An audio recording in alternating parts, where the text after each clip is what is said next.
안녕하세요. 입지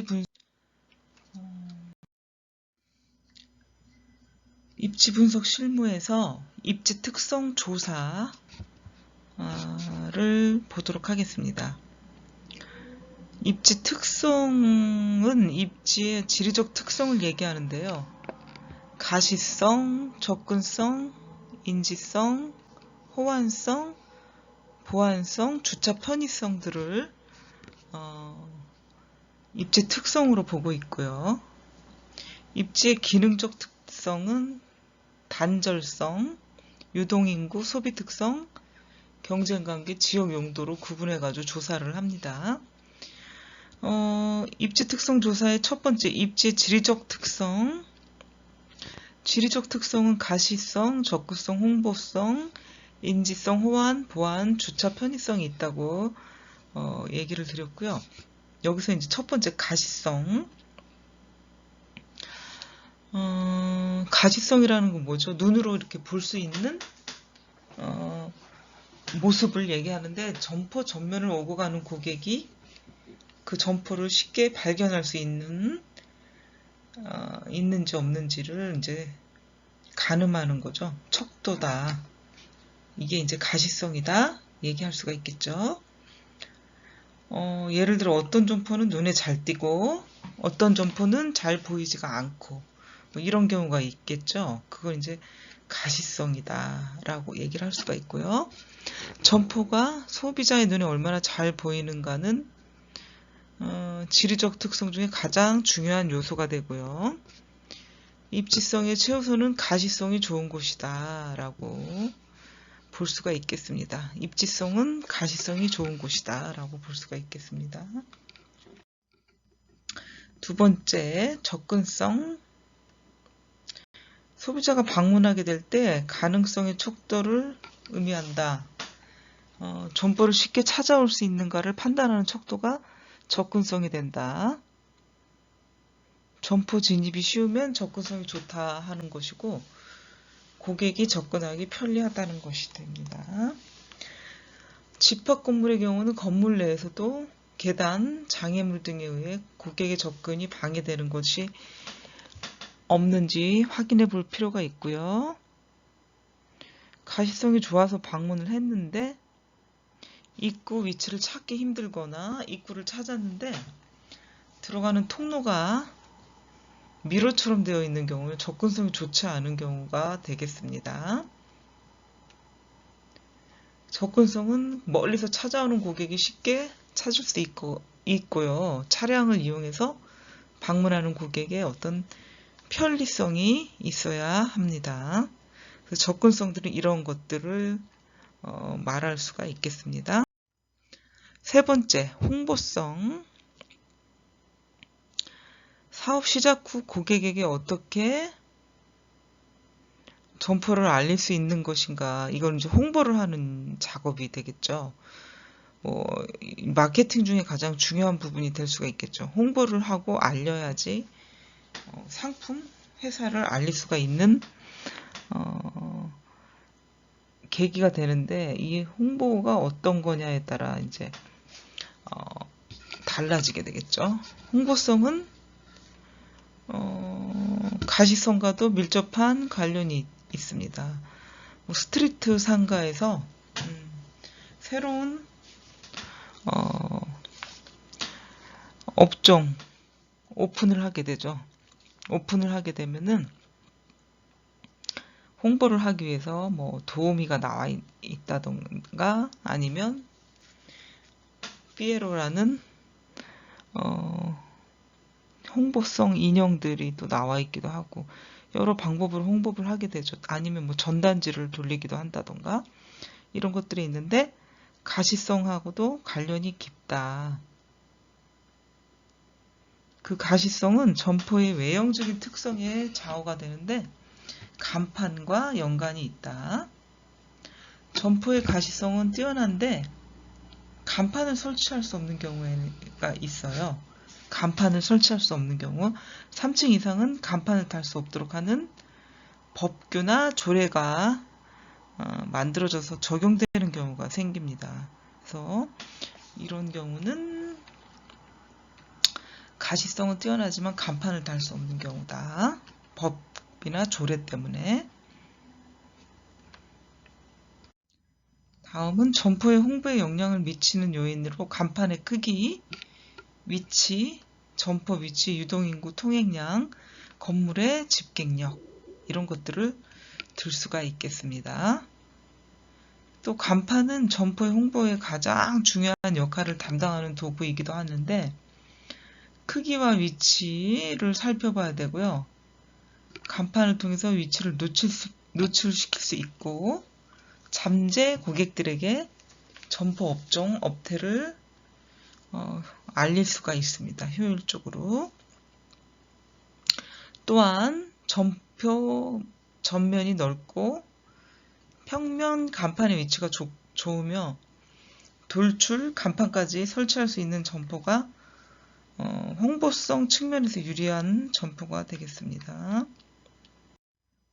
네 번째, 인지성. 인지성은 가시성과 연관이 있는 특성이 있고요. 입지의 인지성은 점포를 찾아오는 고객에게 점포의 위치를 얼마나 쉽게 설명할 수 있느냐의 정도가 되겠습니다. 소비자가 점포를 인지하고 기억하기 쉬운 정도를 의미하고요. 앞에서 설명한 홍보성과 깊은 관련이 있다.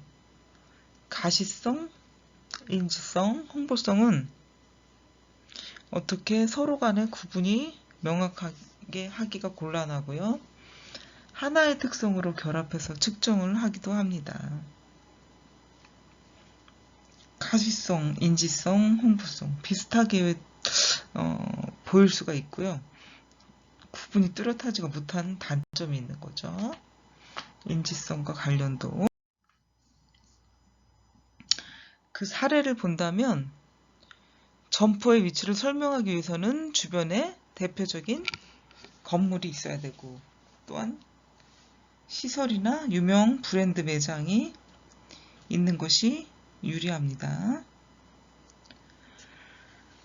두 번째는 인지성이 떨어진 점포의 경우는 사전에 점포 위치를 설명하기 쉽게 정리를 해서 홈페이지나 네이버, 플레이스, 페이스북, 인스타그램 등의 다양한 매체를 통해서 알릴 필요가 있습니다.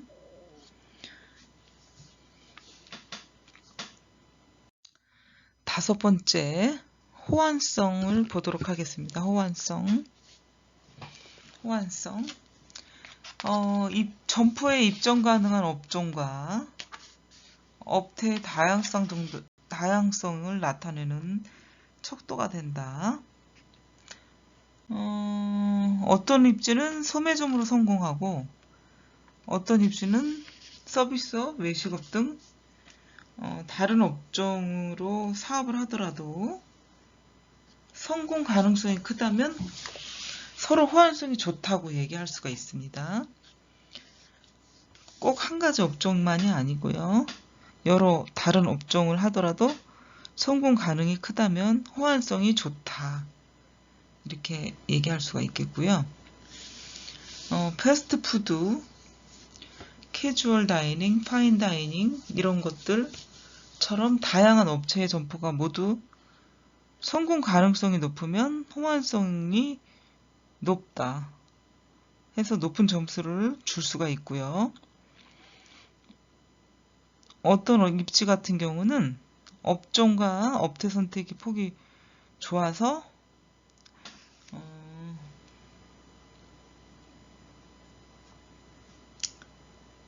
호환성이 떨어질 수가 있어요. 좁다는 거죠. 어떤 입지와 업태는 선택의 폭이 좁아서 호환성이 떨어지는 경우도 있다. 여섯 번째, 보안성을 보도록 하겠습니다. 그 전에 호환성 좋은 입지를 선택하도록 노력을 해야 되는데 이런 것들은 다양한 업종과 업태로 성공 가능성이 높은 입지는 사업 위험 관리가 용이하다. 업종과 업태 선택의 폭이 넓어서 업종 변경이 있다. 실패로 인한 폐 없이 매수자를 찾아서 양수하기가 쉽다. 호환성이 좋은 입지를 선택하는 이유죠. 여섯 번째는 보안성입니다. 선택한 업종과 업태가 주변의 점포와 잘 어우러져 가지고 시너지를 나타내는 척도다. 오피스 상권에서 커피 전문점을 창업을 하면 동일 건물 내에서 가까운 입지 직장인들이 점심 식사를 하기 위해서 많이 찾는 점포가 있는 경우 보안성이 매우 우수하다고 할 수 있다. 그러니까 오피스 상권에서 커피 전문점을 창업했는데 가까운 곳에 점심 식사를 할 수 있는 곳이 있다면 상호 보완적이다라고 할 수가 있다는 거죠. 밥을 먹고 커피를 마시죠. 그렇기 때문에 상호 보완적이다. 상권에 따라 점포 사이의 상관계가 높은 업종이 다를 수가 있고 자신이 선택하는 업종과 상권과 업종으로 시너지 효과를 낼 수 있는 업종이 어떤 것이 있는지 확인해 볼 수가 있습니다. 그 예로 강남역 상권에서 죽 전문점은 성형외과와 보안성이 높은 곳으로 나타난다. 병원에서 수술을 받고 나서 바로 밥을 먹을 수가 없으니까 죽을 먹어라 이런 경우가 있거든요. 그러니까 상호 보완적이다. 소비자 특성에 따라 점포 사이의 상관관계가 높은 업종이 다를 수가 있습니다. 반대로 자신이 선택하려는 목표 고객의 특성을 고려해가지고 시너지 효과를 낼 수 있는 업종이 어떤 것이 있는지를 확인해 볼 수가 있는데 주부의 경우는 소매점과 커피 전문점의 보안성이 높고 직장인의 경우는 간단하게 식사를 할 수 있는 음식점과 커피 전문점의 보안성이 높은 것으로 나타납니다. 대형 상업시설에 입점하는 경우 보안성이 성공의 주요 변수가 되니까 특히 주의를 해줄 필요가 있다. 일곱 번째는 주차 편의성.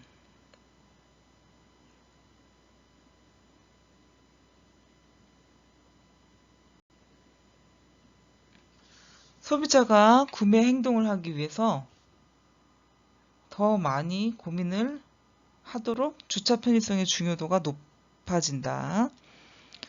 요즘은 거의 다 1세대 한 세대에 한 대의 차는 기본이고 뭐 2대의 차가 있는 집도 있고 심지어는 뭐 가족 수마다 차량이 있는 집도 있기 때문에 주차 편의성이 보장되지 않으면 소비자가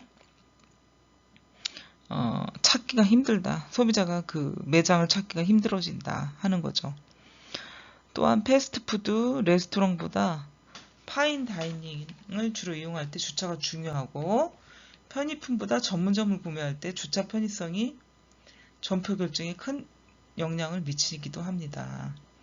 주차장이 없는 경우는 주변의 공용주차장을 이용하도록 안내 표지판을 만들어주고요. 주차장까지 거리가 먼 경우는 주차 지원 서비스, 발레 파킹을 도입할 필요가 있죠. 발레 파킹, 발레라는 거는 프랑스어고 파킹은 이제 영어인데 복화보가 뭐 혼화보가 되겠죠. 프랑스랑 영어로 됐죠. 그래서 이렇게 발레 파킹이 이루어진 곳을 많이 봤는데 뭐 강남 강북을 뭐 따지기 전에 서울 시내 전역에서는 음식점에서 발레 파킹을 주로 해주고 호텔, 백화점 제가 말했듯이 음식점과 같은 서비스 업체 등에서 주차 요원이 손님을 대신해 가지고 주차를 해주는 행위가 발레 파킹이라고 하죠. 근데 무료로 해주는 곳도 있지만 발레 파킹비를 거의 받는다. 서울 시내는 볼 수가 있겠죠. 받는다고 볼 수가 있겠습니다. 입지 특성 조사에서 입지의 기능적 특성을 보도록 하겠습니다. 입지의 기능적 특성. 입지 자체의 특성이 아니고 입지와 주변 환경의 상호작용에 따라서 나타나는 특성을 의미합니다. 주로 직객성, 단절성, 유동인구, 소비특성, 경쟁관계, 지역 용도가 기능적 특성을 설명하는 데 활용되는 변수가 됩니다.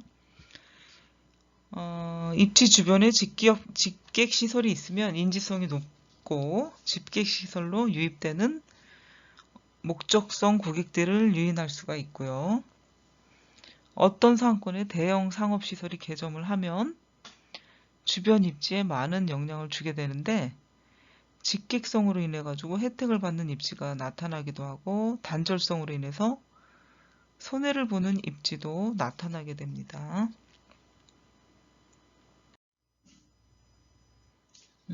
입지의 세부적인 내용을 보면 집객시설 및 집객 기능, 유동인구가 있고요. 단절 요인도 있고 지역 요인이 있습니다. 입지의 기능적 특성이라고 할 수가 있겠죠. 이거는 이제 입지 자체 특성이 아니고 입지와 주변 환경과 의 어떤 특성을 얘기했겠죠. 주변 환경적인 요인, 입지의 기능적 특성이다 라고 볼 수가 있겠습니다. 집객성, 주변 환경이 소비자들이 많이 모이도록 만들어주는 특성이 집객성이 되겠고요. 백화점이나 극장, 관공서, 금융기관 이런 것들이 대표적인 집객시설이 되겠고요. 케이블카, 루지, 스카이워크와 같은 관광자원도 집객성을 높이는 시설이 되겠고요. 두 번째, 단절성, 소비자가 모이는 것을 함께하는 특성을 의미하는데 하천, 둑, 강, 공원 이런 자연지형물을 비롯해서 철도, 도로, 경사, 계단, 화단, 쓰레기 처리장, 종합병원, 학교, 주유소, 카센터, 인공지형물, 상점 등이 소비자가 입지로 접근하는 것을 방해하는 단절 요인이 될 수가 있습니다. 단절성이다.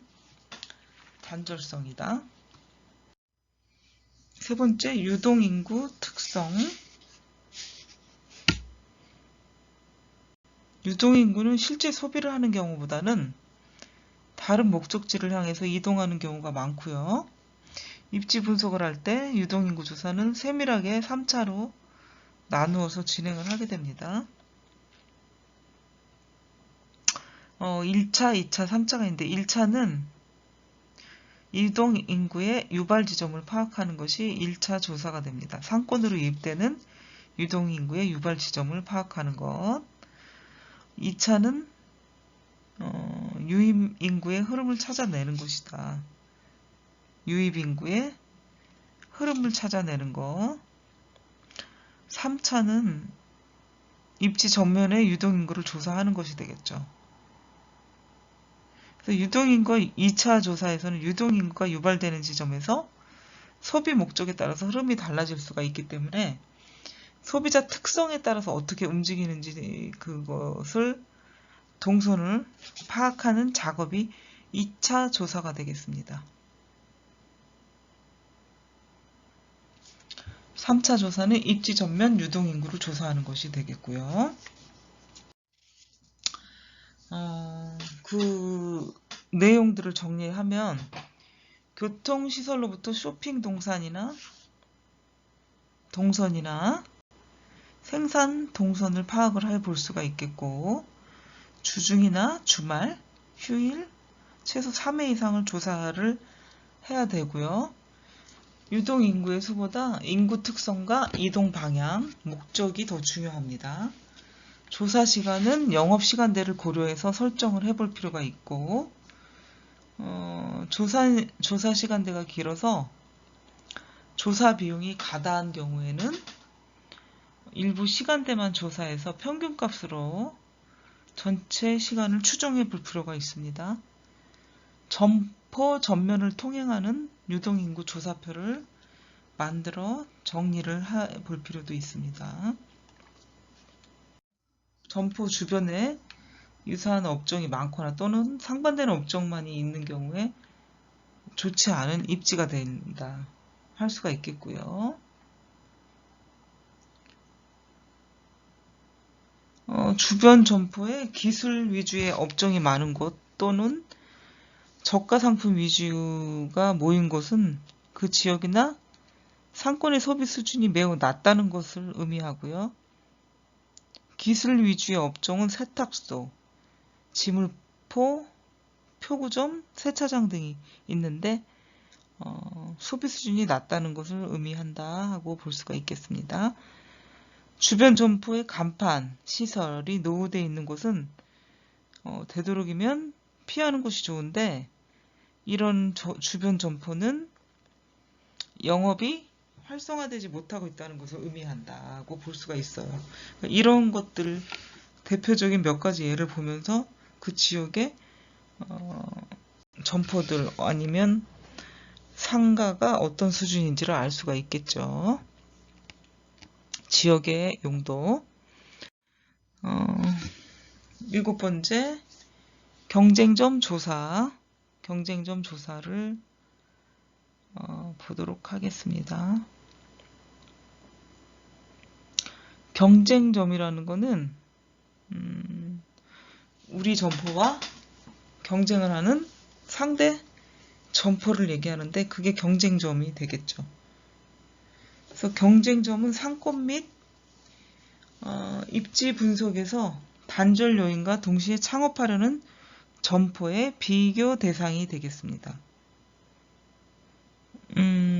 경쟁 점포를 조사하려면 먼저 경쟁점에 대한 정의를 내려야 되고요. 상품과 제품을 판매하는 곳을 경쟁점이라고 할지 아니면 동일한 가격대의 업종과 업태를 모두 경쟁점으로 정의할지를 결정을 먼저 해야 되고 입지 분석의 최종 목적인 매출액 추정을 통해서 사업 타당성 분석을 해볼 필요가 있습니다. 경쟁 점포의 위치와 수를 파악하기 위해 가지고 인터넷 활용한 간접 방법, 직접 현장 조사 방법도 병행을 해야 된다. 경쟁 점포의 내부 현황을 조사하기 위해서 영업시간, 정기휴일, 면적, 메뉴, 종업원 수,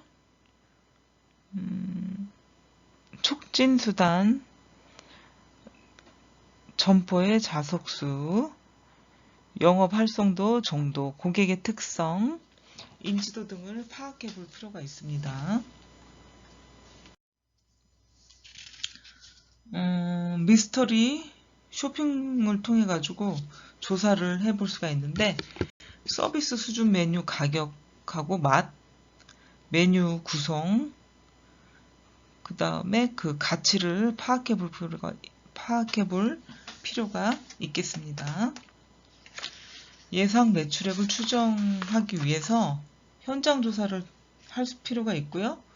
그 현장 조사를 통한 추정, 삭제로 납품업자나 주류 납품업자를 통한 추정, 주변 점포나 부동산을 통한 추정 등의 방법을 사용해 볼 수가 있습니다. 소상공인 상권 정보 시스템을 이용해서 조사한 경쟁 점포 목록이 나오고 있죠. 7-11인데 여기서 갈비 삼겹살에 대한 이제 경쟁 점포가 되겠죠. 그 위치는 경기도 안양시 동안구 호계동, 경기도 안양시 동안구 호계동이 되겠죠. 갈비 삼겹살 경쟁 업체들 한 10개 업체가 선정이 됐어요. 소상공인 상권 정보 시스템을 이용해서 안양시 동안구 호계동에 있는 경쟁업체, 갈비 삼겹살 경쟁업체 10곳이 목록으로 나오고 있습니다. 또한 그림으로 7-12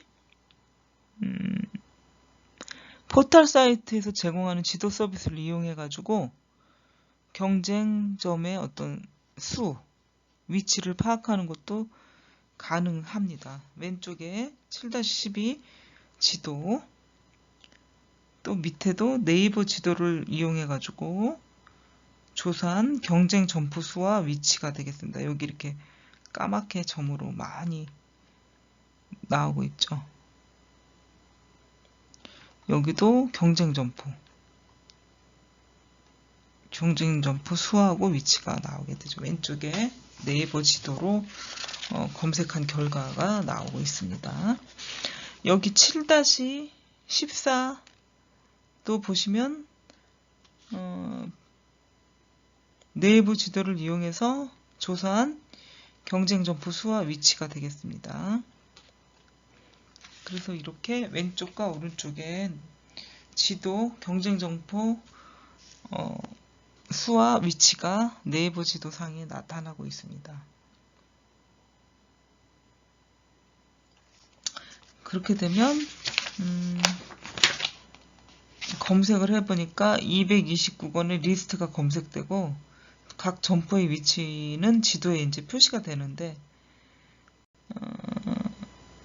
베타 서비스를 하고 있는 네이버 지도 서비스 검색 결과들이 되겠죠. 지금 이 세 개의 지도들은 두 번째, 점포 사이의 경쟁 관계. 점포 창업과 경영을 함에 있어서 경쟁 관계가 있는데 이것은 반드시 나쁜 것만은 아니다. 상호 보완도 해줄 수가 있고요. 이런 관계에서 상권에서 유사 업종의 활성화가 이루어지기도 하고 하는데 이런 상황은 상권의 크기가 충분하다는 전제 조건이 충족이 되어야 한다. 업종에 따른 보완 관계, 경쟁 관계를 이렇게 표로 정리를 해보게 되면은 업종에 따른 보완과 경쟁, 서로 상호 도움을 주는 관계가 되고요. 보완 업종이 적절히 조화를 이루면 상권의 전체 매출액에 도움이 되고 평균 매출도 상승을 하게 된다.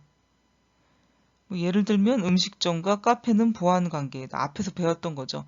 반면 경쟁 업종은 업종 간의 상호 경쟁 관계이므로 총 매출액을 분할하는 효과가 있고요. 대부분의 동일 업종은 경쟁 관계가 됩니다.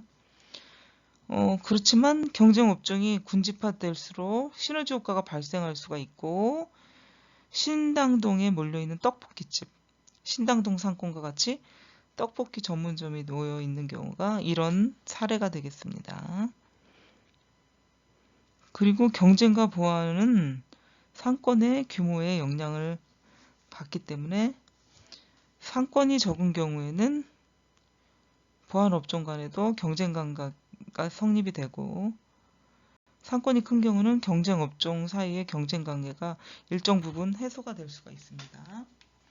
업종에 따른 보완과 경쟁. 다음은 상권 규모와 업종별 적정 점포수.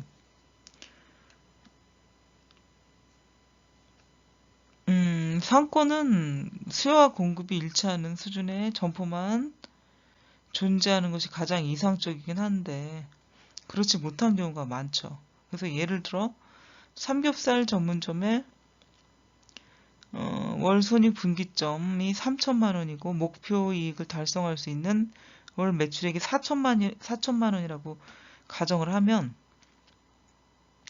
상권에서는 이 상권에서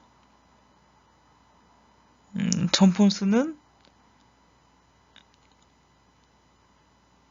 삼겹살 전문점을 이용하는 소비자 수요가 월 2억 원이다 라고 하면은 적정한 점포 수는 5개가 돼야 되겠죠.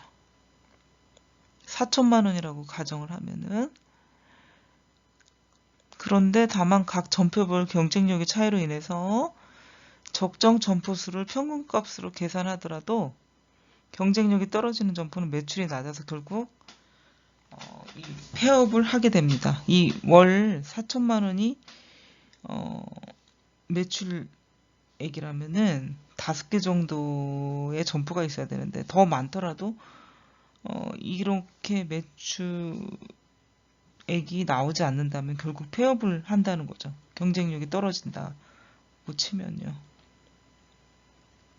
경쟁력이 있어야 된다. 결국에는 그것이 답이죠.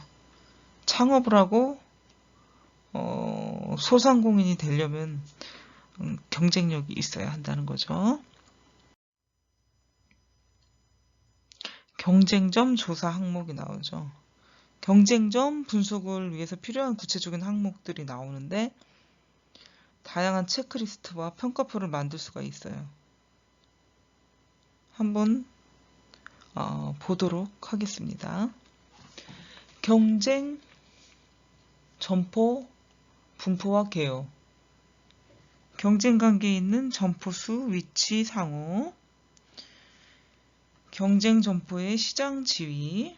경쟁 점포의 시장 점유율, 매출액 및 순위, 상대적 힘의 관계. 경쟁 점포의 운영 현황, 객단가, 종업원 수, 일 고객수, 경쟁 점포의 제품력, 맛, 품질, 외형, 구성 등이 있습니다. 경쟁 점포의 가격은 가격 포인트, 가격 라인 등이 있습니다. 그래서 경쟁점 조사 항목들이 이 표로 7-12표로 지금 만들어져서 이런 것들을 조사를 해야 된다.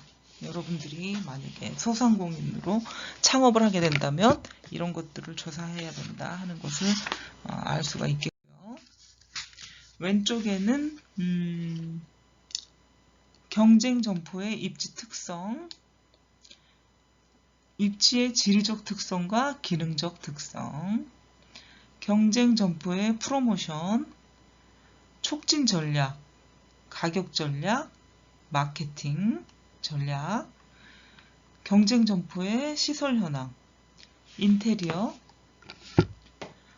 익스테리어, 간판, 출입구, 주차장, 노후화 정도, 점포 면적, 전면 넓이, 테이블 수, 좌석 수, 화장실 등을 시설 현황으로 볼 수가 있겠고요.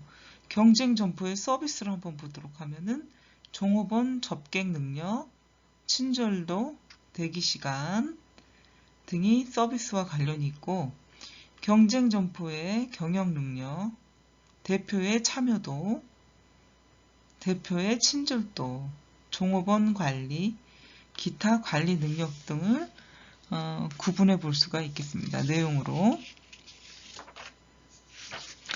7-13 경쟁 점포 조사 사례, 점포 현황, 운영 현황, 제품, 가격, 프로모션, 입지 이렇게 봤고요. 입지 A, 입지 B, 입지 C, 입지 D를 가지고 조사를 했는데 점포 현황과 운영 현황 뭐 이렇게 조사를 해서 기재를 다 하게 됐죠. 점포 면적이 어떻게 되고 A, B, C, D 입지, 전면 넓이,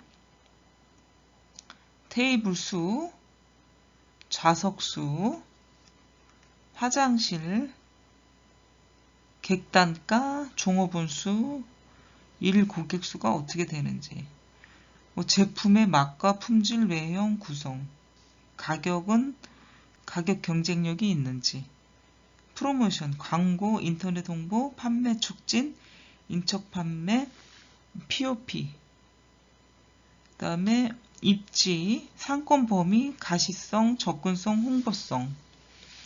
그리고 오른쪽에 보시면 분위기, 서비스,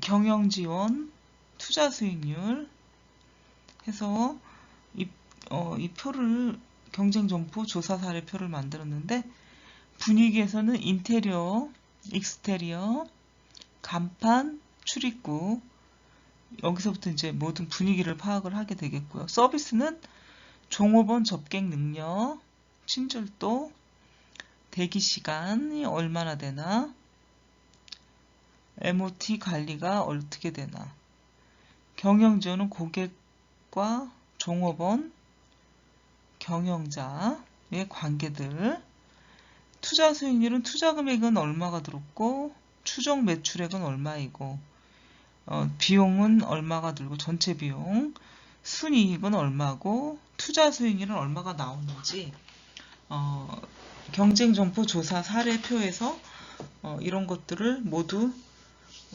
담아서 조사를 해볼 필요가 있고요. 이렇게 이제 조사하는 표를 만들어서 여러분들이 이제 조사를 해볼 수가 있는 거죠.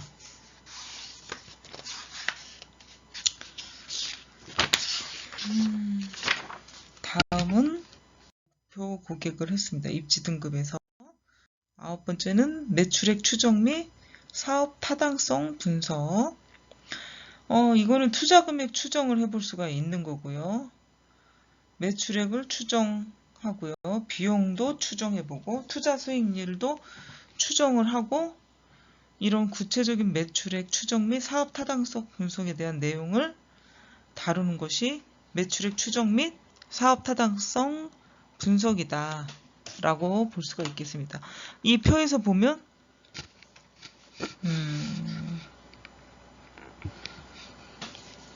이거는 이제 소상공인 상권 정보 입지 분석을 통한 입지 등급 사례가 되겠고요.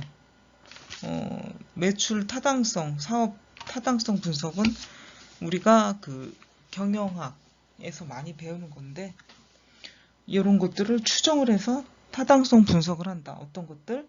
매출액, 투자 수익률, 구체적인 어떤 수익이나 매출액을 추정해 볼 수가 있는 거죠.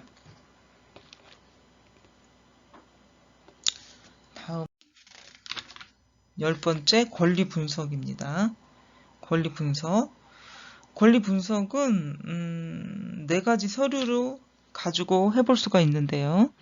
4가지 서류, 등기부 등본으로 확인을 해볼 수가 있고요. 건축물 관리대장, 토지 이용 계획 확인원, 임대인의 인적 특성 조사들을 보고 권리 분석을 해볼 수가 있습니다. 그 권리 분석이 이제 공부 서류에 의한 어떤 법적인 용도, 권리 관계를 확인하는 게 이제 권리 분석이 되겠는데, 공부 서류라는 거는 공적인 서류, 토지 및 건축물의 등기 소유자, 크기, 용도, 확인사항, 하자사항 등에 관련된 모든 내용이 기재되어 있는 서류를 말하고요. 일반적으로는 점포 권리관계를 확인하기 위해서 공부서류는 토지 등기부 등본, 건물 등기부 등본, 토지 대장, 건축물 대장, 도시계획 확인원 등 5가지가 있습니다. 건축물의 용도는 건축물 대장에서 확인이 가능하고요. 등기부 등본에서는 임대인과 건물주의 동일인 여부를 확인할 수가 있고, 도시계획 확인원으로는 앞으로 발생할 그 계획 관계, 개발 관계를 확인해 볼 수가 있습니다. 또 용도를 파악해 볼 수가 있고, 그래서 공부 서류를 꼼꼼히 확인해 볼 필요가 있습니다. 등기부 등본으로 확인할 때는 크게 표제부, 갑구, 을구와 같이 3개 부분으로 나누는데요. 표제부는 주소를 확인해 볼 수가 있고요. 갑구는 소유주가 표시되어 있고, 임대차 계약이 반드시 되어 있는지 확인을 해봐야 되고요. 을구는 관리관계가 주로 표시되어 있습니다. 건물 매입 시 금융기관에서 대출금을 받기 위해서 근저당을 설정하는 경우가 많고, 근저당 설정 금액이 많으면요, 건물이 경매 등에 의해서 법적인 처분이 될 수가 있습니다. 이거를 이제 등기부 등본에서 확인해 볼 수가 있죠. 표제부, 갑구, 을구 뭐 이렇게 확인해 볼 수가 있고요. 건축물 관리대장은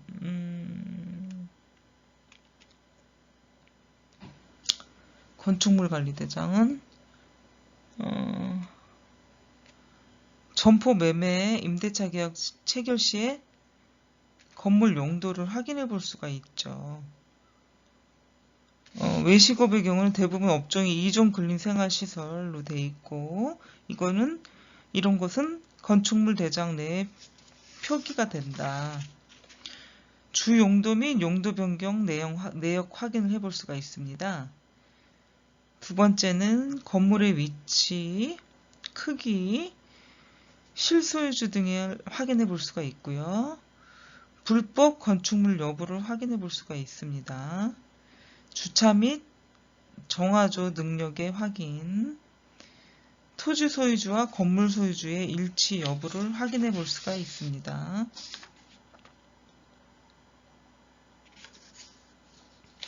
세 번째는 토지 이용 계획 확인원.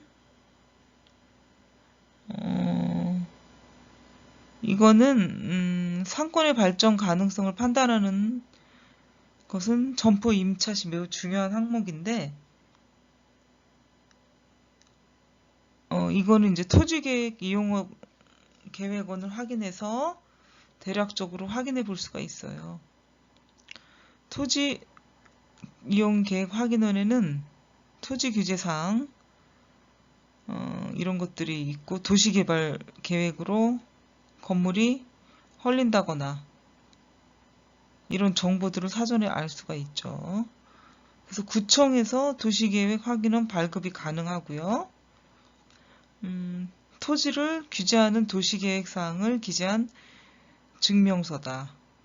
용도지역과 지구, 도로, 저촉, 재개발, 개발제한구역 여부 등을 확인해 볼 수가 있고요.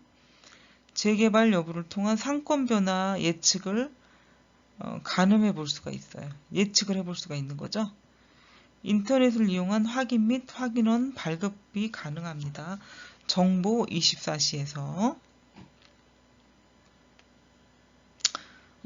그리고 네 번째, 임대인의 인적 특성 조사들을 보겠습니다. 건물주 확인을 해볼 수가 있는데, 가장 기본이 계약 당사자가 되겠는데, 서류상의 건물주와 동일한 인물인지를 확인해 볼 필요가 있고, 건물주 성향에 대한 정보를 수집을 해서 추후에 발생할 수 있는 임대차 관계에서의 위험을 대비해 볼 필요가 있습니다.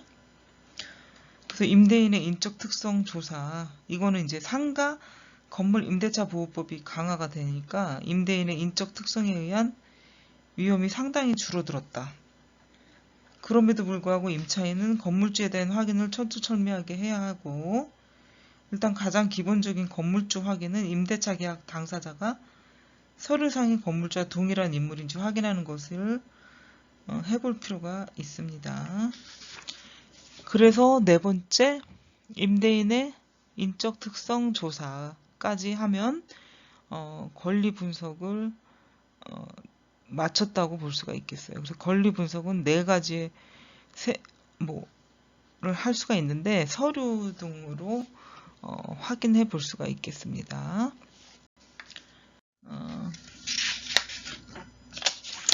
11번째, 입지 분석 보고서 작성. 이렇게 이상의 10가지를 가지고 입지 분석을 완료를 했다고 가정을 하면, 다 했다고, 입지 분석을 했다고 치면, 조사자는 입지 분석 프로세스에 따라서 이 조사한 내용을 비교 분석하고 보고서로 작성해야 합니다. 그래서 보고서 작성하는 과정이 이제 형식적인 절차로 오해하는 사람들이 많지만, 전체 내용 정리하고 분류하면서 이해도도 높이고 결론을 도출할 수가 있어요. 전략을 수립하는데 필수적인 행위가 이제 입지 분석 보고서 작성이다. 그러면 입지 분석 보고서 작성은 어떻게 작성하는지 한번 내용과 절차를 보도록 하겠습니다. 첫 번째는 전체 매물 조사. 목표 임대차 조건을 작성하고 상권 내 전체 임차 또는 매입 가능 점포 조사, 온라인 정보원, 오프라인 정보원을 활용을 합니다. 두 번째는 투자 금액 및 비용 비교, 권리금, 보증금, 임차료, 관리비 등 비용 항목이 되겠고요. 후보 입지가 3개에서 5개로 정리가 됩니다. 세 번째는 점포 특성, 점포 조건, 시설 조건 등을 볼 수가 있겠죠. 네 번째는 입지 특성, 지리적 특성, 기능적 특성을 볼 수가 있겠죠. 지리적 특성은 앞에서 배웠던 내용인데 가시성, 인시성, 접근성, 호환성, 보안성, 홍보성, 주차 편리성을 얘기할 수가 있겠고요. 기능적 특성은 토지 용도, 집객성, 단절성.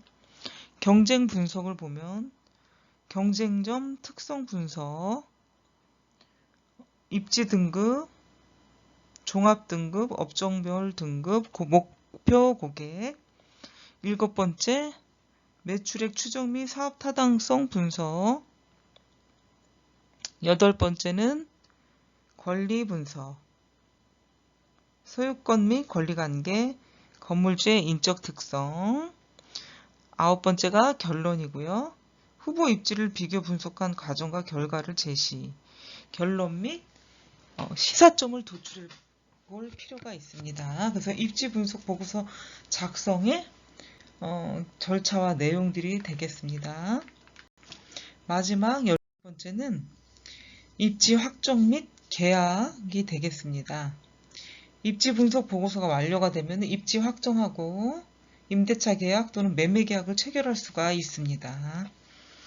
그래서 이번 주 수업은 입지 분석 실무 2번째 입지 특성 조사를 여러분들과 수업을 해봤고요. 여기까지 수업 듣느라 너무 수고하셨고요.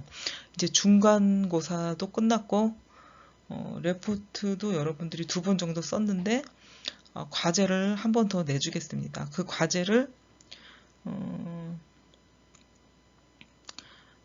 공지사항란에 올릴 테니 보고 잘 작성해서 제출해 주시기 바랍니다. 여러분 수고하셨습니다.